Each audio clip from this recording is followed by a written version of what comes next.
A'udzubillahi minasyaitonirrajim. Bismillahirrahmanirrahim. Alhamdulillahirabbil alamin. Wassalatu wassalamu ala asyrofil anbiya'i wal mursalin wa ala alihi washabbihi wattabi'in. Rabbi shrah li sadri wa yassir li amri wahlul 'uqdatam min lisani yafqahu qawli. Allahumma sholli ala sayyidina Muhammad wa ala ali sayyidina Muhammad. Assalamualaikum warahmatullahi wabarakatuh. Sobat Winner semuanya yang dirahmati oleh Allah Subhanahu wa taala dimanapun berada. Saya mendoakan semoga sobat winnerku semuanya selalu dalam keadaan sehat walafiat, dilimpahi rezeki yang halal, yang berkah, yang thayyib, yang manfaat. Semoga sobat winnerku semuanya yang saat ini mungkin masih terlilit amanah-amanah hutang, baik riba maupun non-riba. Semoga Allah segerakan kita semuanya terbebas dari hutang, baik itu riba maupun non-riba, dengan cara-cara Allah yang mudah. Tanpa harus menggali lubang yang baru, tanpa harus menyentuh kembali riba, tanpa harus menjual aset, tanpa harus direndahkan, dicaci maki, dikuncing, diolok-olok, dihina, diintimidasi, ditekan oleh manusia lain. Semoga sobat winnerku semuanya yang saat ini mungkin sedang menghadapi kesulitan-kesulitan hidup, semoga Allah bukakan pintu-pintu kemudahan. Dan untuk sobat winnerku semuanya yang saat ini mungkin sedang bersedih hati, semoga Allah angkat kesedihannya, Allah gantikan dengan kebahagiaan. Buat sobat winnerku semuanya yang saat ini mungkin masih belum memiliki pasangan hidup, semoga Allah segerakan untuk menuju halal bersama dengan jodoh yang terbaik dari sisi Allah Subhanahu wa taala. Dan untuk sobat winnerku semuanya yang saat ini masih belum memiliki putra-putri, semoga Allah karuniakan putra-putri yang soleh-solehah. Untuk sobat winnerku semuanya yang saat ini masih berkutat dalam dosa riba, semoga Allah sentuh hatinya dengan hidayah sehingga mau berhijrah meninggalkan riba untuk selama-lamanya. Dan untuk sobat winnerku semuanya yang saat ini sedang berhijrah, semoga istiqomah hijrahnya. Semoga sobat winnerku semuanya saat ini mungkin memiliki hajat seperti saya, ingin berangkat haji maupun umroh. Semoga kita semuanya disegerakan Allah untuk bisa sampai ke tanah suci, menjalankan ibadah haji maupun umroh. Amin. Amin ya robbal alamin.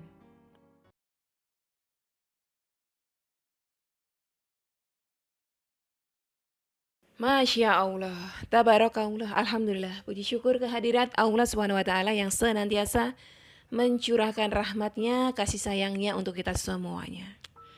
Alhamdulillah sobat winnerku, hari ini saya bisa menyapa panjenengan semuanya di channel kesayangan kita bersama Chef Ganzo. Dan hari ini spesial sekali, saya bawa satu Q&A. Saya bawa satu pertanyaan yang insya Allah saya akan jawab. Dan di situ juga nanti akan saya berikan testimoni dari sahabat kita dengan kasus yang sama, dengan case yang sama. Saya awali dulu video kali ini, ya kan, dengan pertanyaan dari sahabat kita. Dari Vizie ya, nggak tahu nama bacanya apa. Assalamualaikum Umi. Waalaikumsalam warahmatullahi wabarakatuh. Mau tanya, kalau kita berbuat salah sama bapak karena khilaf dan emosi, apapun itu, yang jelas dosa ya. Dan kita udah minta maaf, tapi bapak tidak mau memaafkan. Sampai bapak bilang kalau bapak bersumpah kalau saya nggak akan dimaafkan sampai bapak mati. Dan bapak juga bersumpah nggak akan mau jadi wali nikah saya. Bagaimana dengan ibadah saya selama ini Umi? Apakah ibadah saya ditolak sama Allah? Dan apakah Allah akan marah ke saya sedangkan saya udah coba minta maaf? Saya tidak benci sama bapak saya dengan sikapnya seperti itu, tapi saya sedih. Bagaimana sholawat dan ibadah saya lainnya, apakah sia-sia? Saya takut murka Allah Umi, tapi saya udah mencoba minta maaf, tapi tetap tidak dimaafkan. Hati bapak saya keras. Oke. Saya akan jawab pertanyaan jenengan dengan ayat dan hadis ya. Dalam surah Al-Isra ayat 23-24, Allah SWT berfirman, dan Tuhanmu telah memerintahkan supaya kamu jangan menyembah selain Dia, dan hendaklah kamu berbuat baik kepada bapak, ibumu dengan sebaik-baiknya. Jika salah seorang di antara keduanya atau kedua-duanya sampai berumur lanjut dalam pemeliharaanmu, maka sekali-kali jangan kamu mengatakan kepada keduanya perkataan ah. Dan janganlah kamu membentak mereka dan ucapkanlah kepada mereka perkataan yang mulia. Bahkan kita berkata ah saja itu dilarang dalam Al-Quran. Apalagi membentak, apalagi membantah, apalagi kasar, apalagi menyakiti hatinya, apalagi membuatnya murka. Dan dosa besar dan dosa terhadap orang tua, durhaka terhadap orang tua, termasuk dosa besar yang disandingkan setelah musyrik. Ya kan? Dalam surah ini jelas.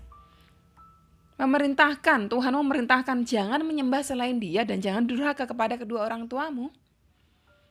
Ini bunyi hadisnya.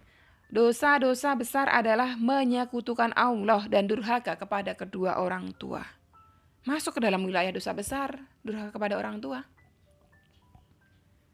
Rasulullah SAW bersabda, tak ada dosa yang lebih pantas untuk Allah segerakan azabnya di dunia, di samping juga di akhirat, kecuali durhaka kepada kedua orang tua. Hadis riwayat Abu Daud. Dari hadis yang kedua tadi ini, jadi dosa besar itu menjadi satu-satunya dosa yang Allah pasti akan bayar kontan balasannya di dunia, sekaligus nanti juga di akhirat masih dapat. Gitu. Dosa lain, misalnya dosa-dosa yang lain, mungkin Allah akan undur sampai di akhirat saja azabnya. Tapi untuk khusus dosa besar terhadap orang tua ini, Allah segerakan, Allah bayar kontan, bayar tunai di dunia. Coba aja jenengan lihat di sekeliling jenengan. Apakah ada anak yang durhaka kepada orang tuanya terus hidupnya mulia? Jangan harap. Jangan harap. Di dunia itu disegerakan, ini udah pasti nih. Karena apa? Itu bunyi hadisnya seperti itu. Gitulah. Nah, lalu kemudian bagaimana kita? Kita selayaknya kita berdosa, kita durhaka, kita menyakiti hati, kita minta maaf kepada orangnya, gitu kan? Jangan sampai panjenengan belum minta maaf nanti orang tua sudah meninggal. Nah, itu lebih sulit lagi nanti. Nanti saya kasih contoh di belakang. Ada contoh yang seperti ini. Sampai orang tuanya meninggal belum minta maaf dan hidupnya sengsara. Sampai sekarang. Panjenengan orang tua masih hidup. Panjenengan sadar sudah melakukan dosa. Apapun itu akhlaknya orang tua terhadap jenengan, mau orang tua, mohon maaf, sebejat apapun sama jenengan, sezolim apapun sama jenengan, panjenengan sebagai anak, status anak tidak ada hak untuk membalas. Kewajiban jenengan tetap patuh, kecuali disuruh berbuat maksiat jangan mau, gitu kan. Tapi bukan berarti panjenengan bisa berkata kasar. Kalaupun disuruh melakukan hal-hal yang tidak baik, panjenengan boleh menolak dengan bahasa yang halus. Nggak boleh panjenengan kasar, karena kalau panjenengan kasar, masuknya wilayah durhaka. Wilayah durhaka masuknya akan dapat azab dunia, azab akhirat, gitu loh. Makanya jangan heran kalau ada gadis kok sampai tua nggak nikah-nikah. Karena apa? Sebab orang tuanya itu nggak ridho sama dia. Ada yang pernah datang sama saya seperti itu. Usia sampai di atas 30 tahun lebih. Nggak juga menikah gitu kan. Ada aja halangannya mau nikah. Karena apa? Karena durhaka sama orang tuanya. Gitu. Lalu bagaimana Umi, saya sudah minta maaf gak dimaafkan? Mohonlah terus kepada Allah supaya Allah lembutkan hati ayahanda. Pakai wasilah amalan melembutkan hati. Ulangi terus minta maafnya sampai beliau luluh. Panjenengan minta maaf harus dengan tulus ikhlas. Betul-betul panjenengan nangis di hadapannya. Kalau perlu cium tangannya, cium kakinya. Harus dilakukan seperti itu. Supaya apa? Supaya bapak yang terlanjur sakit hati, mungkin sakit hatinya luar biasa, sampai sumpah serapah itu luar biasa sakit hatinya, bisa luluh. Kalau panjenengan minta maafnya cuma ala-alaan saja, ala kadarnya ya, pasti bapak juga melihatnya belum suatu ketulusan. Panjenengan minta maaf terus sampai beliau luluh. Lakukan apa yang beliau suka gitu kan. Beliau sukanya makan apa, bawain. Beliau sukanya apa, bawain, kasih. Minta maaf dengan tulus.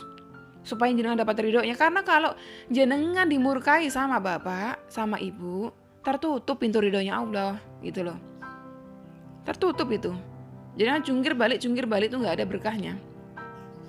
Kok panjenengan sudah minta maaf tapi beliau belum maafkan, itu urusan beliau sama Robnya. Yang penting urusan jenengan kepada Robnya jenengan minta maaflah dengan tulus, ulangi terus sampai beliau memaafkan jenengan. Itu saran saya, nasihat saya ya. Karena banyak sekali contoh yang datang sama saya, bagaimana beliau-beliau semuanya durhaka terhadap orang tua kandung, bahkan orang tua tiri. Ya jangan salah loh ya. Jenengan punya misalnya ibu jenengan nikah sama bapak tiri jenengan. Jangan jenengan berpikir, alah bukan bapak kandung ini, saya boleh durhaka. Enggak bisa, jangan harap panjenengan. Nanti setelah ini saya kasih testimoni nih. Ada testimoni yang beliau sama bapak tiri enggak akur. Nanti saya kasih tahu. Sama mertua pun nggak boleh. Jadi jenengan intinya sama orang tua, siapapun itu jangan kurang ajar, jangan durhaka. Sengsara nanti jenengan. Sengsara. Sekarang waktunya saya bacakan testimoni ya. Ini beliau datang sama saya beberapa bulan lalu. Beliau menceritakan kondisi bapak tiri beliau yang luar biasa. Nauzubillah min dzalik lah ya. Nauzubillah min dzalik akhlaknya bapak beliau ini ya. Saya tutup identitas beliau, saya sudah minta izin kemarin sore. Assalamualaikum warahmatullahi wabarakatuh Umi. Waalaikumsalam warahmatullahi wabarakatuh. Maaf Umi, saya kembali memberanikan diri untuk menjabri Umi. Alhamdulillah setelah Umi menasehati saya lebih dari sebulan yang lalu, tidak berpikir lama, selang 2 hari, dan nasihat Umi, tekad saya bulat untuk menguatkan hati saya langsung minta maaf sama ayah tiri saya. Dengan menangis sejadi-jadinya, nah kan, beliau menangis sejadi-jadinya, saya genggam tangan ayah tiri saya dan minta maaf sama beliau. Responnya sungguh luar biasa Umi, di luar dugaan saya. Beliau juga minta maaf dan memaafkan saya. Alhamdulillah Umi, sudah jalan 1 bulan ini, beliau sangat baik sama saya, tidak pernah lagi mengolok-ngolok orang yang lagi azan, dan saya sedang mengaji. Karena dulunya beliau sering diolok-olok kalau ngaji. Bahkan ayah saya sekarang bersedia untuk belajar sholat. Masya Allah, tabarakallah. Ini lanjutannya dari beliau. Alhamdulillah juga Umi, setelah saya men-share wirid-wirid Umi ke teman-teman dan sepupu saya, tepatnya ada 4 orang yang sudah mendawamkan wirid Umi. Saya share ke mereka, mereka sudah merasakan keberkahan itu Umi. Khususnya sepupu saya ada saja rizki meskipun kecil, tapi terus mengalir Umi. Saya sangat berharap, saya sangat bahagia mendengarkannya Umi setiap kali beliau curhat sama saya. Saya juga sama Umi, meskipun hajat utama saya belum terkabul, saya sudah merasakan keberkahan-keberkahan dari sholawat. Alhamdulillah sudah 1 tahun saya dawamkan toko saya semakin laris. Rezeki semakin mengalir Umi. Mungkin ini juga karena sedekah subuh yang sudah 4 bulan saya istiqomahkan. Insya Allah jika Allah meridhoi dan beliau jodoh terbaik dunia akhirat untuk saya, bulan depan saya akan menikah secara syah Umi. Jika Allah tidak meridhoi, saya akan coba belajar ikhlas. Mungkin beliau bukan jodoh terbaik buat saya. Nah itulah. Jadi beliau memang datang sama saya dalam keadaan bimbang. Karena punya bapak tiri yang na'udzubillah. Bapak tirinya itu na'udzubillah min dzalik beneran. Dulunya. Kalau ada orang azan itu, beliau itu ngamuk-ngamuk. Mau ngamuk-ngamuk. Dengar azan tuh ngamuk-ngamuk. Sukanya mabuk. Bahkan ibu beliau itu pernah dalam keadaan mabuk, ibunda beliau itu disiram pakai air minuman tuh. Minuman keras itu. Dan beliau sakit hati, kadang beliau lempar pakai gelas. Itu luar biasa itu, beliau sakit hati karena melihat ibu kandung beliau diperlakukan tidak baik oleh bapak tirinya. Dan bahkan ketika beliau ngaji itu diolok-olok. Beliau juga dihina fisik beliau. Oh, pokoknya disakiti hati beliau. Dan beliau membalas karena beliau berpikir itu bapak tiri, hanya bapak tiri. Dan bisa jadi sebab beliau tidak nikah-nikah juga dengan pasangan beliau karena bapak tiri beliau masih gak ridho sama beliau. Dan beliau tadi sampaikan, insya Allah kalau jodoh bulan depan akan nikah secara sah gitu kan. Tadinya nikah siri, gitu loh. Sebab apa? Sebab Allah buka 1 pintu ridho melalui ridho bapak tiri beliau. Jadi jangan berpikir menyepelekan bapak tiri, bapak sambung, bapak angkat, bapak mertua, ibu mertua. Jangan dibeda-bedakan. Itu sama saja. Sama saja itu. Jenengan harus tunduk, harus patuh, harus hormat kepada beliau-beliau semuanya. Gak boleh jenengan sakiti hatinya. Kok kapan jenengan sakiti hatinya? Itu tadi. Sahabat kita yang tadi saya bacakan testimoninya itu sama. Dulunya juga sama. Mau nikah sama pasangan beliau ini saja yang nikah sahnya setengah mati susah. Dan setelah beliau mendapatkan ridho dari bapak tiri beliau, sama-sama tuh nangis. Tadinya beliau gak bayangkan bapak tirinya bakal nangis, bakal minta maaf. Karena apa? Melihat kesehariannya, kelakuannya, kerjanya cuma mabuk-mabukan. Mabuk judi gitu kerjanya. Tetapi sekali lagi, Allah penggenggam hati manusia. Kalau Allah sudah berkehendak memberikan hidayah kepada orang tersebut, nyatanya bapak tiri beliau yang mohon maaf, sezolim itu saja, mau sholat, mau belajar sholat. Karena apa? Karena berkat doa-doa beliau supaya hati bapak beliau ini dilembutkan. Jenengan juga sama Mbak Fizi, ya kan? Panjenengan, kalau bapaknya masih berkeras seperti itu, amalkan terus amalan melembutkan hati, minta minta kepada Robnya, minta kepada penggenggam jiwanya Bapak supaya dilembutkan hatinya Bapak gitu loh. Jangan sampai Bapak nggak mau menjadi wali nikah jenengan. Jenengan mau diwali nikah siapa kalau Bapak masih hidup baru nggak mau nggak mau jadi wali nikah. Jangan sampai, naudzubillah min dzalik. Jadi nanti setelah ini panjenengan sholat taubat, mohon ampun kepada Allah, minta Allah lembutkan hati Bapak. Kalau perlu setelah itu minta maaf nangis-nangis, cium tangannya, cium kakinya, kalau perlu minta maaf lagi, jangan ulangi lagi. Karena sampai Bapak berbuat seperti itu berarti panjenengan mungkin sudah kelewatan gitu loh. Dan tadi saya sampaikan ada juga satu sahabat saya yang pernah melakukan durhaka kepada orang tua sampai orang tuanya meninggal belum minta maaf dan sekarang hidupnya sengsara.